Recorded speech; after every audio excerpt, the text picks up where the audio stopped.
Checking in. This is brought to you by. This is the Badges Off podcast. Badges Off.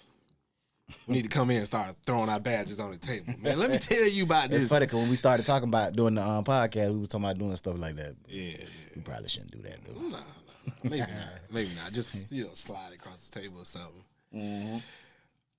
But yeah. What we talking about today, Cario? You look at the drip we got on. The drip. Something to be said about, this is a movement right now.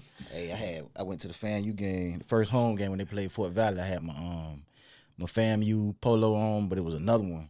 Walmart special. That bit look good too, though. They nice. And they quality too. The girl bought it for me with this hat. It's a Walmart special hat on. Yeah. You catch them anywhere. Yeah, boy. Anywhere. This came from Dick's. Not sponsored, but it came from Dick's. I think this one from Sam's. Large. I got to show my physique. I heard that. I think when I went to my wife's reunion. Yeah. At a college reunion, they had some nice hats. Who did? I wasn't able to get fam. Oh, they just some fitted hats or snapbacks? Some. I think they was fitted hats. Where she got them from? She didn't get them, but they had some, and they was like the snake pattern, and they were selling them at fam, or you can get them like at Sam's or something. I think it was on the website at fam. Okay, I got you. Yeah, but it was nice though. You can buy stuff for fam on fam website.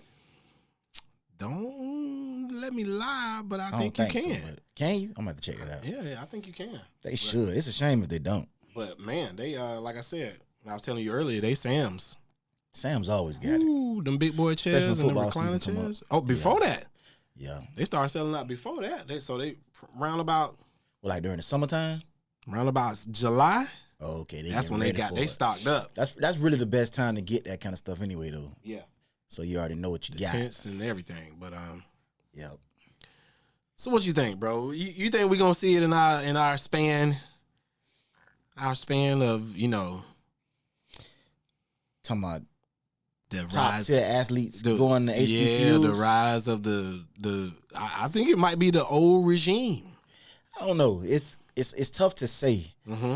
But I will say I love what Deion doing. I love what Eddie George doing.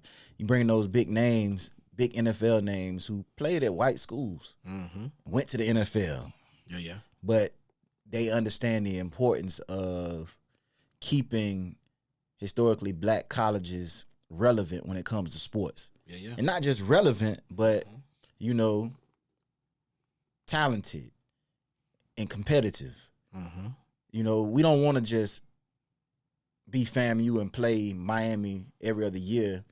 Know we're gonna lose, and it's all about the money. That's it. Yeah. You want to be competitive. You want to see athletes who are top tier, high caliber players, high caliber athletes go to these HBCUs and make those schools better, make them competitive, so that when you do go play the bigger schools, it's not just a money game. It ain't just a money grab, right? Yeah. You want to see them be competitive. Yeah, but the business side of it is important though. So that's one of the issues on the forefront is, FAMU can't compete when you got these athletic programs that are mega, are probably $1 billion programs, and they able to display this athletic,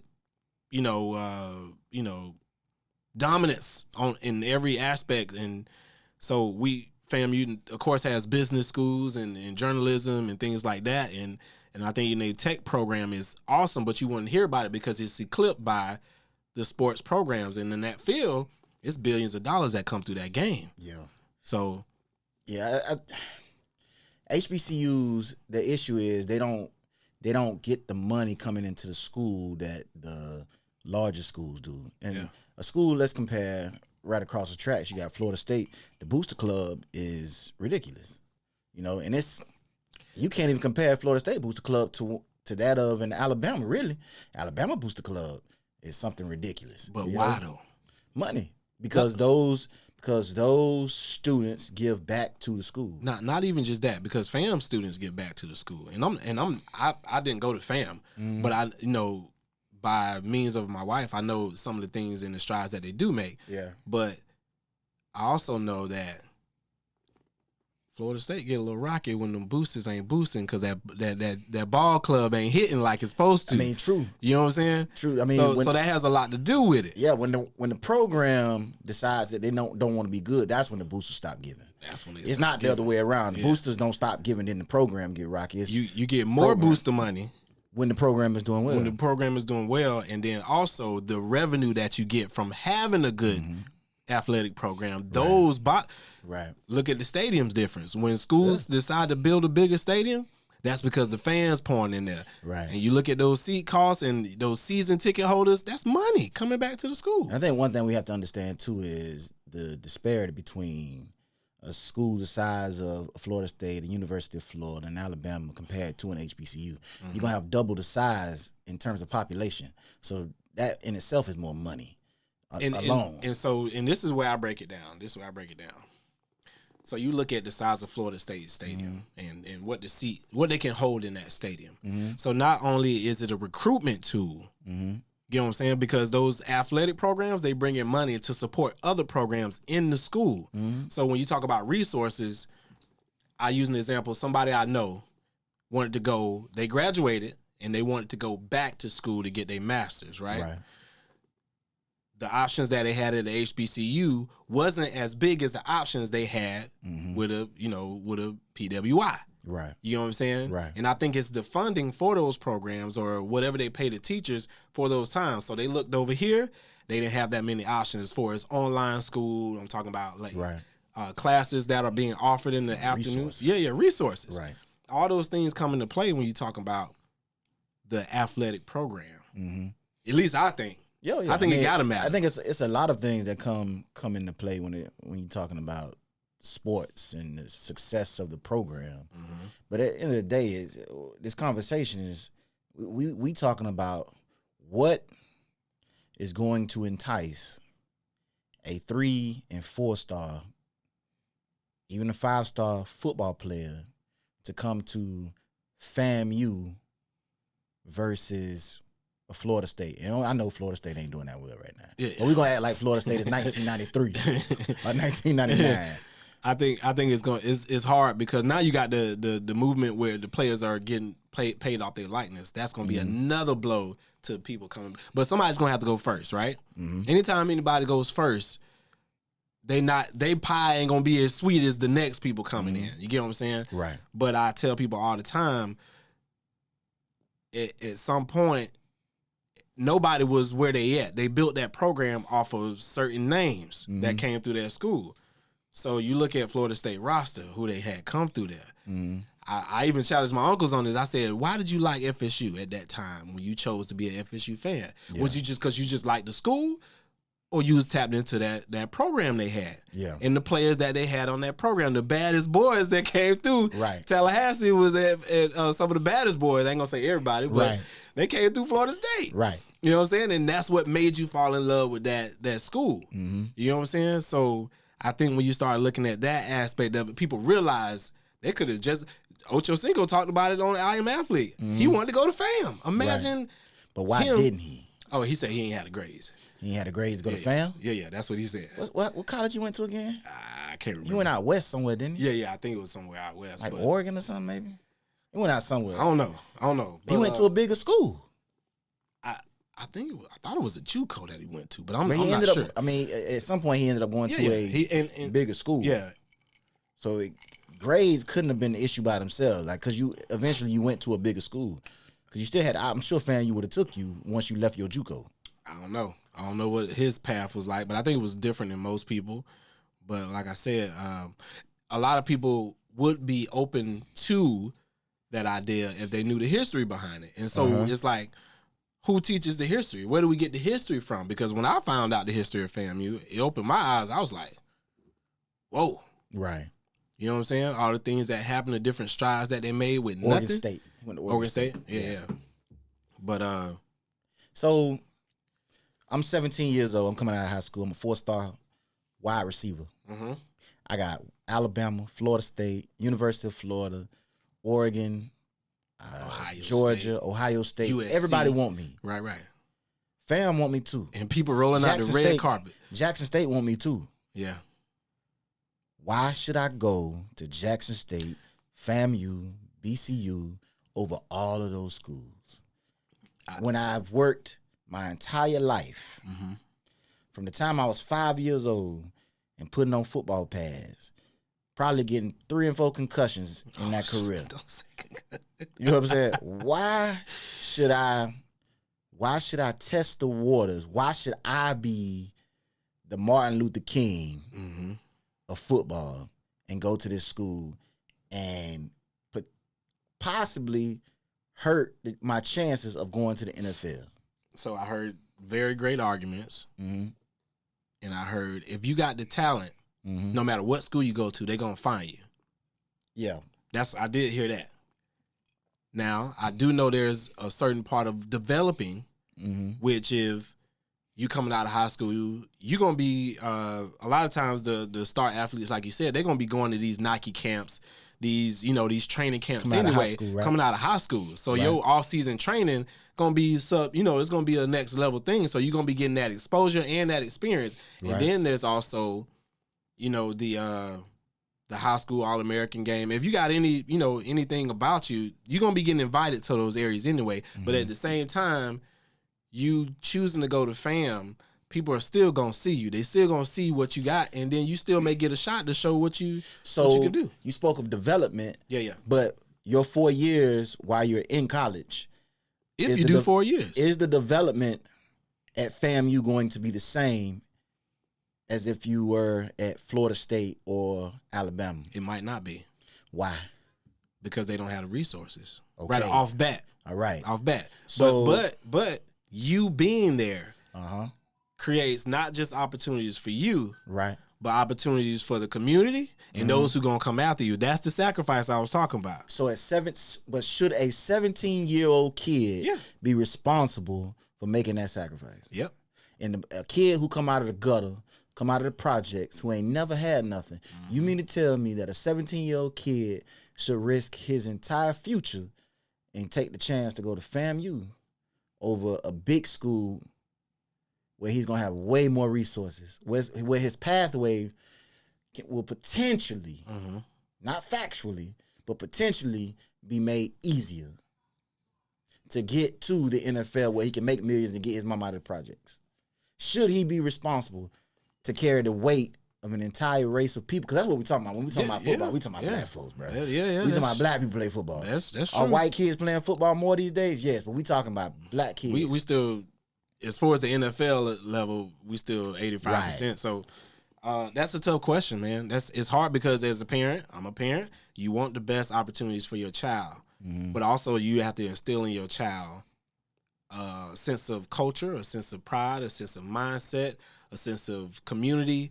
All those things got to go into that. Would you say, because it sounds like to me when you describing all of that, when you saying all of that, it sounds like it's deeper than football for you. It got to be deep. And see, that's an argument that a lot of people are not throwing out there. That's the issue. Yeah. Yes, you can be a superstar. Yes, you can go far. But the moment you get to the NFL and you're not walking like they want you to walk, acting like they want you to act, we seen it. They start casting you aside. They start you're not useful to them no more. But so how do you can't just be all about football. But how do you tell a kid that little last portion that you said, as soon as you start doing this, as soon as you start doing that? Because they don't care about it. All they care about is the money. They care about getting their dreams. It's their dream to get to the NFL. So it's gonna take a Deion Sanders. It's gonna take an Ocho Cinco. It's gonna take anybody who has played at the highest level to come back to these HBCUs, get on the coaching staff. If it ain't about money, volunteer your time, and then, because I remember when they was trying to get Deion to FSU, that recruitment was like finna be crazy. From my understanding, they interviewed him. Yeah. They just didn't go with him. Yeah. That's a rumor. I think they interviewed. Yeah, right. But when I was hearing the talks, I was like, man, they would have loved to have Deion back, because again, it's the aura that you bring with you when you come back to those schools. So use yourself as a recruitment tool. Yeah. You didn't play your year. Doing that. You know what I'm saying? Of course. Why wouldn't? If I'm a young teenager, why wouldn't I want to go play up under Deion Sanders? Right. That's I tell you, because of the facilities, because of the training table. Have you seen the food that they eat at Florida State and Alabama? Man, I heard it's immaculate. Bro, they were talking about 3, 4, 5, 3, at least 3-star restaurant type food. And every day. And even if they're not paying for the food. It's people that want to give those resources because they in love with the school. Why are they in love with the school, Justin? Why the kids in love with the school? No, not the kids. I'm talking about the people surrounding the kids and the community around the school. Why do they love the school? Like the boosters? Why do they love the school? So why do I love Florida State? Yeah. Well, one, I'm from Tallahassee. Okay. So I love Florida State and I love FAMU. It's just that simple. It's Plus, hometown. I had 2 cousins that played for Florida State. Okay, it's hometown. So it's hometown, right? So it's just that support fact. It's that garden and goal. It's the legacy that Florida State has built, you know. How did they build a legacy?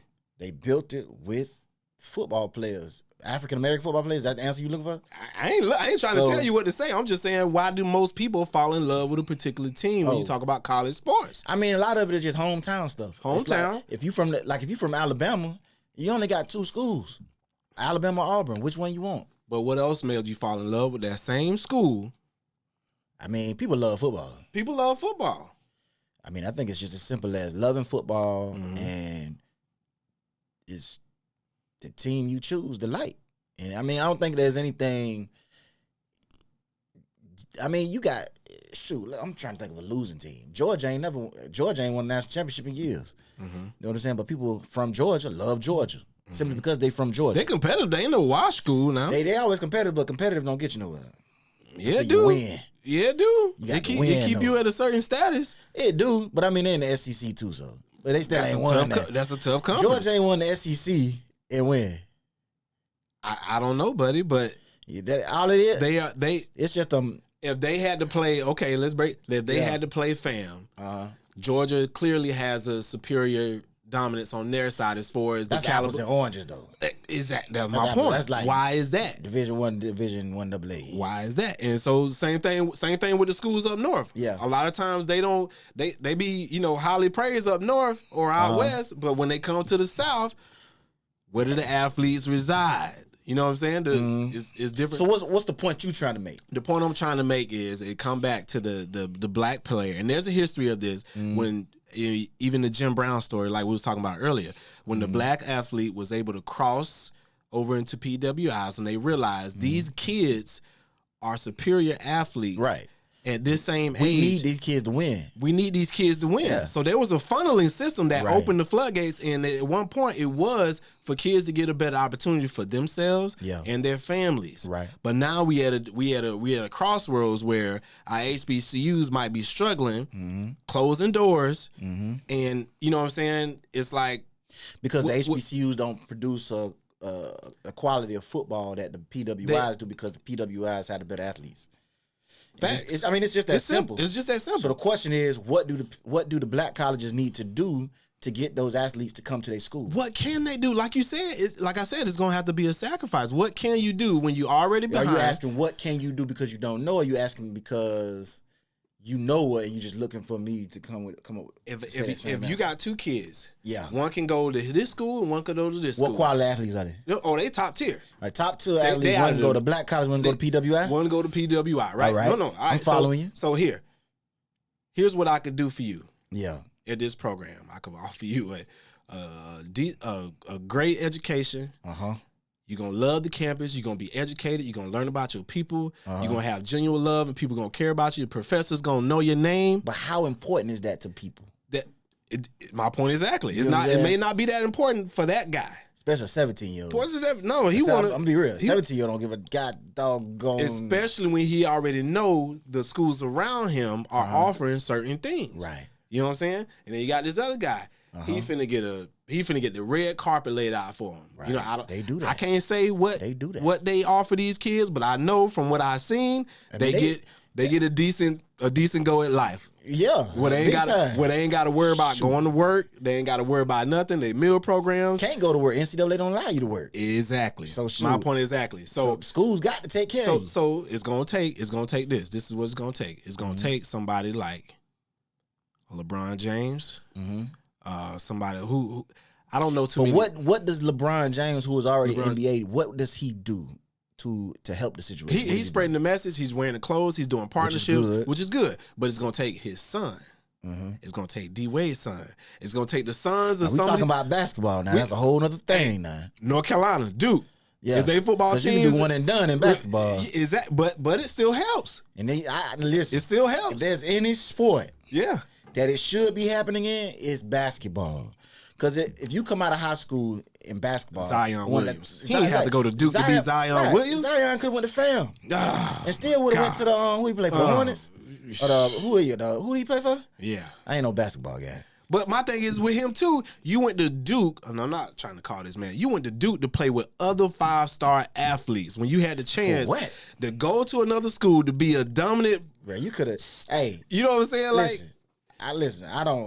I support people going to PWIs, HBCUs. But I was like, you could have right now. Listen, you could listen. I went to a black college. Mm-hmm. The black college experience, bro, that's something to behold. Like that is something that every black student should experience at least once. You know what I'm saying? From the stories I heard, just like you said, it's a change difference from when you walk out of there. Your mindset is different. You For me, it was just a partying. I mean, you get that too. I'm saying it was the full experience. Yes, it was the education, it was the academics, but also it was the good time being around people that look like you. Yeah. I'm telling you. Now I went to school in Atlanta, and I got tired of not seeing white people. I felt like it became abnormal. Yeah. And it was time for me to come back home. But I feel like every black child should have the opportunity to experience black college. Now, will they? No, they will not have the opportunity because everybody has the opportunity because they can choose to go to a PWI or a black college. Yeah, they're gonna. Football, it's a tougher decision. Basketball, it's easier with listen, basketball. Bro. It is. If you a top 50 basketball player, you could dominate go to a black school, bro. You could dominate anywhere. With football, it's more complicated because you have more pieces on the field. Right. I mean, you one and done. But they don't expect you to learn anything in that 1 year in college, no way. Right. You know what I'm saying? They expect you to be ready when you come out of high school to play in the NBA. And most the of only reason why you going to college because the NCAA and the NBA have said that you need to go to college for 1 year. It was like Zion was a grown man. He was bound to be in the NBA based off his college highlights alone. Right. But so let's take a 5-star athlete from a high school. Basketball or football? Football. Okay. They at some point rub shoulders with other top tier athletes, right? Doing the training camps and things like that, preparing to go to college throughout their high school career. Yeah. Talk to them boys. Let them know, hey man, what school y'all trying to go to? Let's go to Howard. Let's go to FAM. Let's go to Now, I will say now that happens anyway. Like once a recruit commits to for Florida State example, they got a recruit. He a wide receiver and a cornerback. Number one at both positions in my eye. He committed to Florida State. So you know what he does now? He recruits for Florida State. Unofficially. Yeah. So that's what they do. That happens anyway. They want to play with other So yes, players. if you get one that commits to FAMU, he's going to naturally say, hey man, this is why you should go to FAMU. That just naturally happens anyway. The problem is you can't get a 4 or 5-star to commit to a HBCU in football for that to take place. So what you think the parents in that situation feel? I mean, I'm gonna tell you right now, you're gonna be hard pressed to get a parent to agree to get their son to go to a school like FAMU when they have the opportunity to go to Alabama. Because why? Because they're a parent. Their job is to take care of their child. Their job is to do what's best for their child, not for black people across the country. Now, is that selfish? I don't think so. But at the same time, it's like, dang, I wish somebody would step up to the plate. You know what I'm saying? But the thing is, I am of the mind that it's not the student athletes that need to make the sacrifice. The schools need to make the sacrifice. Schools need to do their part. What can to they entice? Do, they can do. I like the way Deion doing it. I like the way Deion doing it. Deion, but that's black colleges are. It ain't even just Deion. All these black colleges. Now that you have the transfer portal, what they're doing is they're pulling in transfers from the big schools. The guys who are not playing at the big schools. They went to the big school and they riding the bench. They went to the big school. Something happened. They got them put out of school or what for whatever reason. Now they in the transfer portal looking for a school to go to. Because you're not going to get those 4 and 5 star, you're not even going to get a lot of those 3 stars come out of high school. You shouldn't even be getting those kids because you haven't earned those kids. I feel like black colleges should earn these kids. Stop looking for these kids to make the sacrifice. No, make the sacrifice. How do they compete on the? You talking about transfer portal? You get them like Deion doing. You talking about schools who cannot even probably recruit internationally because Florida State can recruit internationally. And my thing is they shouldn't have to. They can't. They haven't earned the right to do that. You have to earn that right to do that. You got to get it from the mud. Use the transfer portal now. The transfer portal is a great tool. Now you can go after that 6'2" wide receiver that's 210 pounds, a beast. It just didn't work out for him at Alabama. Now you can go after him. So you saying fam don't utilize that? No, fam do. They've been doing it. Oh, okay. They do it. Most of the HBCUs doing it now. Transfer portal is a very new thing over the past 3 years, I think. Yeah. So in the HBCUs, they are utilizing that. That's why Jackson State has a middle linebacker that looked like he played for Georgia. You know what I'm saying? Because a middle linebacker at the University of Georgia is going to look different than a middle linebacker at Jackson State or FAMU. That's true. It is because it's just the resources. Yeah. And that's the reason why these kids should not be put in a position where they have to make the sacrifice. Okay. No, FAMU, you do what you need to do to prepare to get an athlete like me. I'm 17 years old. Yeah. I want to go to the NFL. I'm not going to come to the current FAMU because the current FAMU ain't ready for a guy like me. Mm-hmm. But I'm telling you, 3 years from now, you put yourself in the right position. You got the training table set up. You got the right educational system set up around this athletic program. You know, like the tutoring and all of that, the food, the buffet style food that these big schools got. So I know I'm going to eat good. You know what I'm saying? I'm going to travel well. We ain't going to be busting it to every game, no matter how far it is. You know what I'm saying? The schools have to prepare themselves. It's not up. I feel like it's not up to the kid. Mm-hmm. The kid has worked so hard. Yeah. The kid has worked from the time he was 5 years old to be in a position to go to a school like Alabama. Now, fam, you can be in a position to be like Alabama one day. They just got to make themselves beat up. How can you do that, though? It just takes time. It's not an overnight thing. I think a lot of us want it to be overnight. Mm-hmm. It's not. You got to start. Use the transfer portal. You heard back in the day, fam. You used to put that wood, like Deion. You used to put that whoop head on Florida State. Yeah, but like you said earlier, that was before the PWI started pulling the black kids because they knew these black kids were so talented.